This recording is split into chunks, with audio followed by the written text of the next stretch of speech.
Judge anayesikiliza na kusimamia kesi zinazomwandama rapper maarufu Sean Diddy Combs ametoa onyo kali dhidi ya tabia isiyofaa na mshtakiwa huyo mahakamani.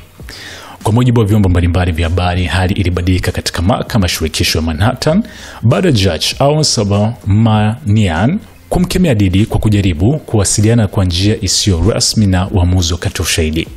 Jaji huyo alieleza kuwa alimuona Combs akiwatupia waamuzi jicho la kejeli na kutikisa kichwa kwa nguvu akiwa kwenye benchi la washtakiwa wakati shahidi alipokuwa akitoa ushahidi wake. Tabia hii haikubaliki kabisa, alisema Judge kwa ukali, akimwonya wakili wake Mark Agnifilo kwamba jaribio jingine lolote la kuingiliana na waamuzi litaweza kumharimu Diddy nafasi ya kushiriki katika vikao vya mahakama. Judge aliongeza kuwa aliwashuhudia Diddy akidokezana na waamuzi mara mbili kupitia kuangalia moja kwa moja na kutikisa kichwa. Haitakiwi kuwa na aina yoyote ya mawasiliano na waamuzi. Hili haliruhusiwi kabisa na halitarudiwa tena, alisisitiza. Tukio hilo lilijiri wakati Brian Barner Bongolan, mmoja wa mashahidi muhimu katika kesi hiyo, alipokuwa akihojiwa na kueleza matukio mazito aliyopitia akiwa na Diddy, ikiwa ni pamoja na madai ya kutishiwa kutupwa kutoka kwenye ghorofa. Hii hapa ni SNS Mini Gen Man.